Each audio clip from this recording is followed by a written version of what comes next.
We are talking all about tutoring and what you can do to get started. And maybe you're a teacher and you just don't know where to go or what to do. And I want to tell you a little bit about my journey coming into tutoring. And it's really kind of a fluky thing that happened. I was teaching and was really kind of ready to make the transition out of the classroom, and I just did not know where to go or what to do. So that's what this conversation is going to be about. But let me just quickly add in the comments welcome, introduce yourselves. I got to be able to spell correctly. Introduce yourselves and leave your questions because you might have questions about tutoring. Questions. I have long fingernails right now and I'm struggling to type in the comments. Okay. All right, got that in there. Okay, so what I wanted to talk to you about today was maybe some fears that you might have about leaving the classroom because maybe you're thinking, oh, you're overwhelmed. You've been teaching for a long period of time, you're feeling frustrated, you're dissatisfied, class sizes are large, there's a lot of behavior issues going on in the classroom. You're being asked to do more than just teaching. You're maybe being asked to be the school counselor on top of that, or teach things that maybe don't align with what you feel comfortable teaching, because that was one of the things that I kind of faced as I went through there. I was having to teach some content that I was uncomfortable with, and it just seemed like the longer I was in education, the more I kind of was faced with that and kind of having that I feel uncomfortable with this. And is that really what parents want to hear from their teacher? I don't think so. And maybe I'm older, wiser, smarter. Who knows? I don't know. But I just, after 32 years in the classroom, I decided to make the switch. And this really goes back 5 years ago. Of course, when everything shut down, my nieces needed to have some extra help. My sister reached out and I said, well, let me help them. And we just started chatting online. And I was using Zoom at the time and meeting with the kids and just helping the best that I could. One of them needed a little help with long division and the other one needed some help with some reading. And I mean, I was literally in the moment of learning how to share my screen, how to find content. And that was a little bit tricky and felt quite overwhelming. And so I know that fear or that struggle that you might be feeling like, oh, I feel really comfortable meeting in person, one on one. But over time, that will slow you down and you will not see as much growth unless you have a center and you hire more people because you are just one person. And so I think that the struggle was really real for me. Like, how can I work this out? So if we think back historically on my discussion that I started with my nieces and I was working with them, I thought, oh, well, I really like this. And it was really kind of getting me excited about staying and teaching. So I decided to apply and I got a job at a national company here in the United States. And it was an online job that I could do after school and on the weekends. And so I just put my profile up there and I started getting students. And I enjoyed it. But one of the things that I found really difficult was that some of these students weren't really good fit for me. Some of these parents just wanted homework help for their kids, and I really didn't want to do homework help. And I still am a little bit hesitant when it comes to homework. I will help with homework if I have a clear set of expectations from the school teacher. But if I don't know, hi, John, if I don't know the expectation from the teacher, then I don't want to do homework with my students. I want to maybe say, why don't we look at it? I'll talk to you about it, maybe give you some suggestions on what you could do outside of our time. And so what I really found working for this national company that I had been working for was was getting a lot of students that just needed homework help. And it was maybe homework that wasn't necessarily super appropriate for them. So maybe it was the challenge questions that the parents didn't want to deal with, but I didn't have enough information to really help them with it. And I found that the model of tutoring from this large company just wasn't going to work for me. So I had to determine what my next steps were going to be. And I have three sisters that are just wonderful. Of course, my husband, and then my mom. And I really sat down and I started to talk to them. And I said, well, what's my next step? What do you think I could do if I don't work for a company? How can I go out on my own? So I started to do some research and I ran across some really great educators and I connected with them. And I got a coach, and that coach kind of gave me the confidence to say, well, you need to show up on social media, which this is no longer uncomfortable for me to just sit here and talk to a screen. Hi guys, how are you? Introduce yourselves and leave your questions in the comments. I would love to hear from you. So I was struggling to go from the first struggle was leaving the classroom and then saying, okay, now I'm going to tutor on my own. So after 2 years of tutoring for this company, and I was at the end of my 32 years in education, I could have gone longer, but I was feeling so overwhelmed in the classroom. There was so many things that I had to do. It was a struggle every single day, and I had a lot of big behaviors. And it was a class that really kind of ganged up on me. I'm just going to be really honest with you. They just made my life miserable. And it didn't seem to matter what I did, how I responded, positive, negative, didn't really seem to matter. Rewards, no rewards. A lot of sitting down with parents, a lot of finger pointing, saying things in the classroom were my problem, and they really weren't because they were stemming from things that were happening at home. And I kind of felt hopeless at that point. And since I'd already been teaching and tutoring for 2 years for this national company, I decided, you know what? I'm going to retire a year early. So instead of going 33 years in public education, I left at 32. I felt horrible. I cried a lot about it because I felt like I was leaving my students. I felt like it was just a sad time in my life. I really wanted to stay in education and I didn't know what the next step was. So as I referred to, I leaned in on my family and my friends, and everybody's like, yeah, you should just totally do this. And I thought, well, the model that I was using working for this national company really wasn't working for me, and I had to kind of reframe my mind about what would I want in an educator that would be helping my child. And so I decided to branch off on my own, which was really risky at the time because I had no income. I didn't have any kind of an income. I had left the job that I knew and I loved. I didn't get my retirement benefits for a whole year, and still had a child that was in college, and I needed income. So there was some maybe extra emphasis on making it work and figuring it out. And so I really sat down and I wrote everything down. Like, what were my goals? How was I going to get to the next step? What was that going to look like for me? Who was my perfect student? How was I going to get there? And I went out and I got some training from some professionals, and I made it my business to attract students that wanted to come and work with me. And when I first started tutoring, I thought, oh, I was so good at really supporting kids with elementary math. I'm going to do that.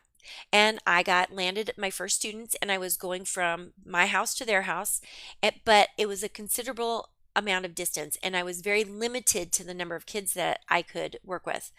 But then I started getting requests for reading, and I'm like, oh, I was a great reading teacher. I should really maybe kind of focus in on this. And I got my first dyslexic student. And I was like, okay, haven't had like official training on dyslexia, but I've done a lot of reading on it.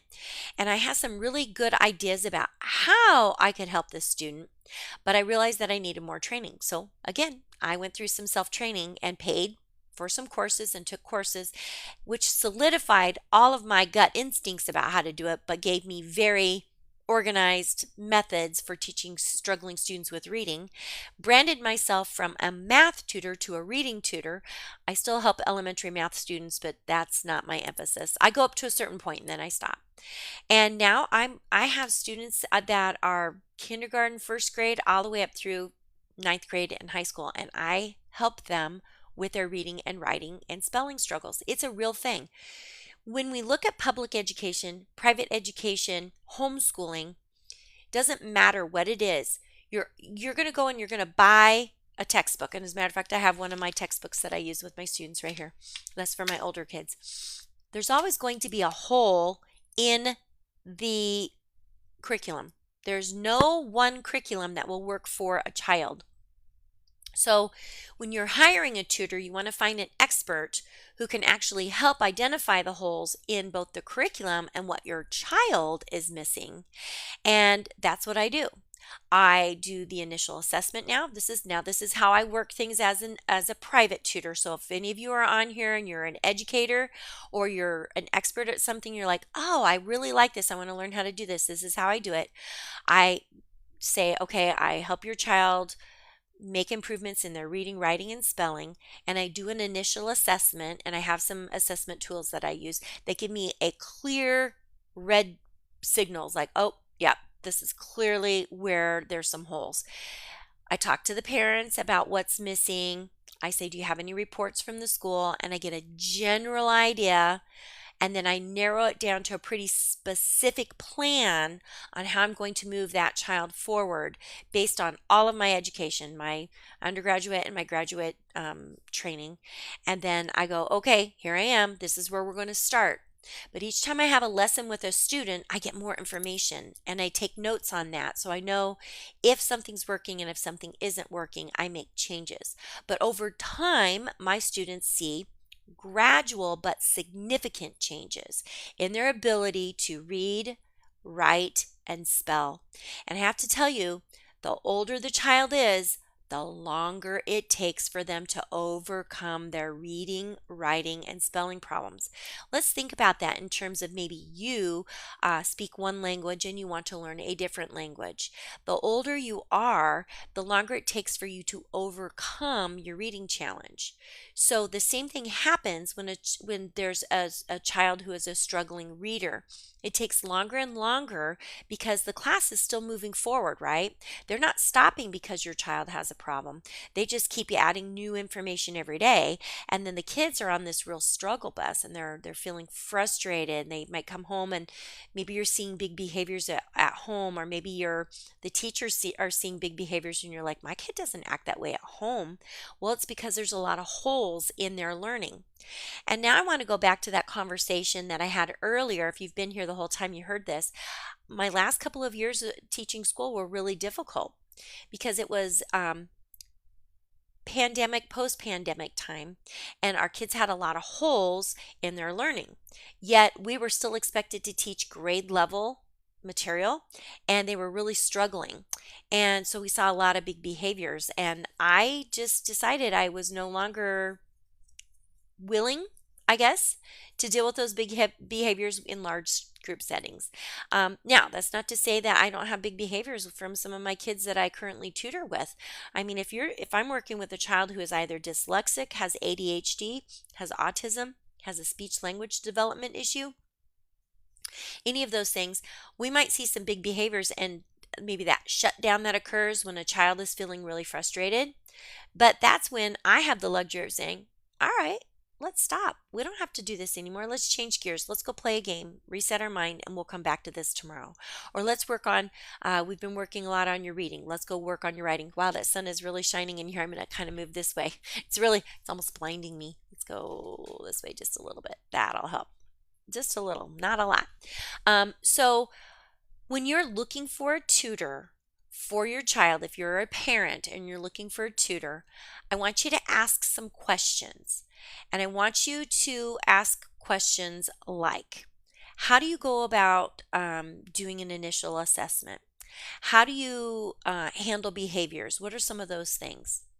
And then I want you to also think, what are the tools that the tutor is using? Is the tutor going to be one-on-one? Are they coming to your house? Are they going to meet in a coffee shop? Are they going to go to a library? What is the setting?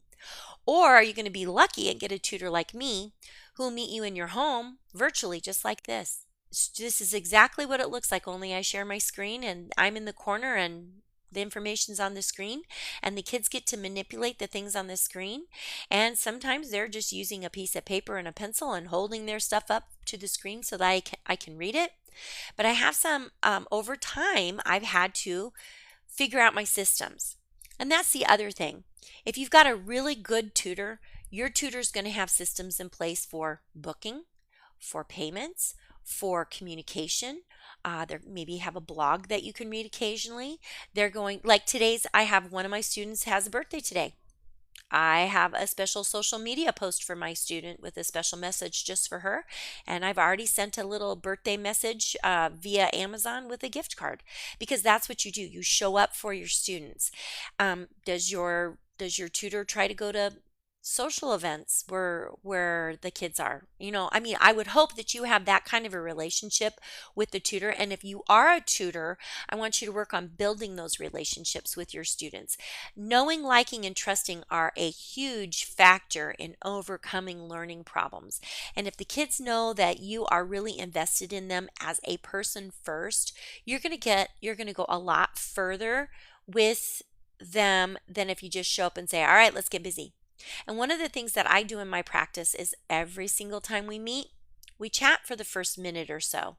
I'm like, "Hi, I'm so glad to see you. What's new? What's been going on?" And sometimes they have good things to say, and sometimes there's some really tragic things, like my cat or my dog died, or you know, um, somebody went on a vacation this week and I'm really missing them, or my teacher was expecting a baby and they had their baby and we're excited, but now we have this substitute teacher. This week I had a student who lost one of their teachers in their public school and she was just crushed about it. We did not have her lesson that day. I said, "You know what? We're going to cancel the lesson, but I will be available. Would she like to visit with me for a little bit?" I hopped online and I chatted with her and I said, "How are you feeling? I mean, wow, that had to be really a real surprise. Like, what happened?" "Well, oh, she would not have wanted to suffer from that." We talked about that, and what an impact that educator had on the lives of her students. And I'm going to tell you right now that the mom was like so happy that I took that time out. I didn't bill the parents for that time. I'm not going to do that. I'm just showing up for the kid. And I think that's what's probably most important, is that you show up in unexpected ways. You show that you care, and then you're going to build trust. And that is one of the things that I really want you guys to consider. If you are just maybe getting started with tutoring, or you're looking for a tutor, these are the things that I think that you should be looking for. Somebody that can be trusted with your child. But you got to think about this. They're educating your child. Here's the other thing that I think is a huge mistake that I see tutors do all the time. I see these tutors who list all these specialties. I can teach chemistry and math and reading and writing, and I can do STEM activities, and I'm the homework helper. I'm sorry, I don't want a jack of all trades. I want somebody who's really focused on what my child needs, and that they can help make them overcome whatever challenge is happening. So I think that's really important when you're looking for somebody for your child, to have somebody who has the real expertise that can really help your child overcome those difficulties. Now, honestly, when I started this chat, I forgot even what I had named it, and I probably should have put that in there. But if you're still here, do a quick introduction. Let us know who you are, where are you watching from, what questions do you have. I would love to hear that. If you have a struggling student, what are they struggling with? If you're a tutor, what is something that you want to tutor? If you want to know how do you run your own business? I won't always go into the like taxes and all that, because there's some things behind the scenes that you have got to just figure out yourself. Because if you're in Europe and I'm here in the United States, I can't tell you how to be a European tutor, but I can tell you how to tutor students, how to get started, how to market. The rest is really up to you. It's just like any other small business. If you're going to open up a gas station, they're not going to say, "Here's the rules for doing the gas station." There's going to be rules from the gasoline companies. There's going to be rules from the state on income taxes and sales taxes and all that. And you're going to have to go out and you're going to have to do all of your own research on that. But let's see. I don't think anybody's asked any questions. I'll come back up here real quick.